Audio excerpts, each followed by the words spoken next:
Man, what's happening? Check it out. If you like me, man, you tune in to No Jumper, and you seen that the new dude J Hood just pressed, you know what I mean, Spoety face. I mean, or at least that's the way that it came across. Well, we ain't even finna do none of that, man. That definitely was a press. But, Spoety didn't turn it down. They walked in the back and threw hands. They squabbled, right? Well, at least that's what we thought. Apparently, Spoety face saying all of that was cap. So, you know what I mean? Let's just go ahead and see what Bruh got to say about that whole situation. Check it. So, the thing with me and J Hood, I don't know why, bro, you know what I'm saying, ain't just flat out came out, you know what I'm saying, and cleared it up.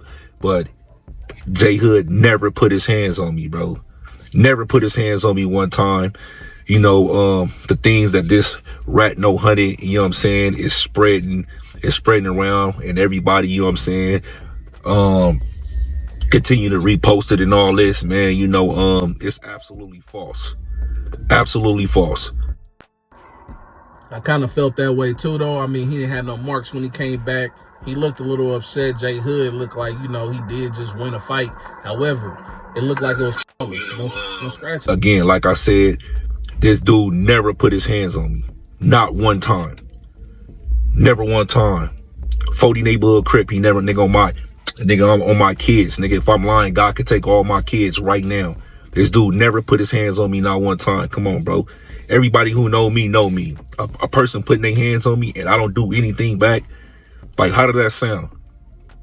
I mean, how does that sound? Like, on some real stuff. Like, universally, you sound bad as a man. And I don't do anything back. Like, come on, bro. And to be fair, I'm going to be the real nigga, bro. I'm going to be the real nigga. I'm going to clear the air as well. People talk about he got knots on his head and all that. If you don't want to keep it real, bro, like, you know what I'm saying, I holler at that dude already. Like, you feel me? I'm going to keep it real, bro. I never touched dude neither. You feel me? When we went outside, you know what I'm saying, we definitely had a heated discussion, you know what I'm saying, and some things transpired, but nigga, I ain't never, not one time, put my hands on that dude. That dude ain't never one time, you know what I'm saying, put his hands on me. I mean, they really didn't look like they had a fight, but why so performative, though? When you came back, you could have just said we talked it out like men. Instead, y'all made it look like it was a squabble or something, some form of altercation, which, over that, you definitely was arguing, but come on, man. Nigga can't tell you that he put his hands on me. He's not going to tell you that he put his hands on me because he never put his hands on me. And the fact that, the fact that niggas ain't clearing that up, you know what I'm saying, is kind of crazy to me, but I'm going to go ahead and clear it up. But I'm going to make it very clear, though, too. I never put my hands on, you know what I'm saying, that young man either. So the knots and all that, the fake narratives that everybody running, that's false, bro. On my kids. Once again, on my kids. If I'm lying, God could take all my kids right now, all my breath in my heart. That man never touched me, bro. I believe, because he keep putting the extras on his kids. And unless he a POS when it comes to being a dad or a father, you know what I mean? Then you got to take his word for it. But why y'all just couldn't keep it a buck? He'd never tell you that he touched me. So that just shows you how BS, you know what I'm saying, rat no hunted is. And that's what it comes back to. But look, man, let's check out what J Hood had to say about it. Maybe, he on a different type of time. We need to normalize catching a fade. Like, I feel like people was overrated talking about, oh, he fought. Oh, he tried to fight, or he asked a boy for a fade. First and foremost, I don't feel like I was the one who initiated the fight. First off, normalizing catching a fade is crazy. Why we can't learn how to talk this out, man? You trying to go home all bruised up, battered knuckles and everything. For what? We getting older. Come on. I just didn't speak it in a subliminal manner because in LA, it's certain words that are fighting words.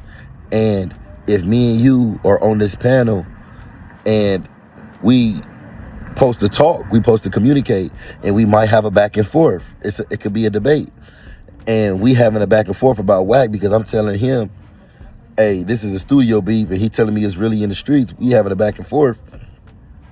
He told me, I'm not finna go back and forth with you. So I got defensive and said, well, nigga, I'm not going back and forth with you. And that's how a lot of fights started, man, because pretty much they're saying no more talking, what we finna do.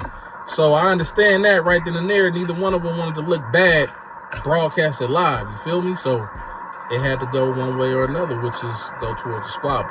But he didn't look like he got hit. So either it was flawless or he got pillow punches too. It is immature. It's an ego thing, and it's something I need to work on. But where I come from in LA, if you tell a nigga I'm not going back and forth, I'm not finna go back and forth with you, those is fighting words. That's universal. That's a man with fighting words, unless I really wanted to fight him. I don't have to. When I grew up, you didn't have to dislike somebody to fight him, because you're not trying to hurt him. Nah, I mean, but you know, this is a whole nother time. Certain people can't really fight. They trying to protect their body. You might go bad on them. So they might just have to go ahead and resort to that last action. But hey, no, I'm pro hands though. You know, at hands.com, anybody can get it. You feel me? I mean, but you know, you got to realize those hands do, you know, take time to heal. A little bit of mutual respect. People nowadays is cowards. You know, people don't know how to just fight and take an L and come back. And nigga, when I was growing up, you would fight the same nigga 3 times. I done fought all my friends. But one thing I do know about those cats, if they took one too many L's, they took way more L's later on down the line. Cats ain't trying to take those L's, man. I mean, you know, the best thing to do is just figure out how to, like, mend the situation peacefully as men. You know what I mean? But this is no jumper, though. This is WWE, man. We already know when it comes to podcasts, there's a whole lot of snitching going on there and a whole lot of WWE acting going on there, man. But, hey, it's cool to see that they didn't really squabble. Even though he ain't fessing up to it. He not saying they didn't really squabble, but at the same time, he ain't saying what he did. So, it's just crazy, right?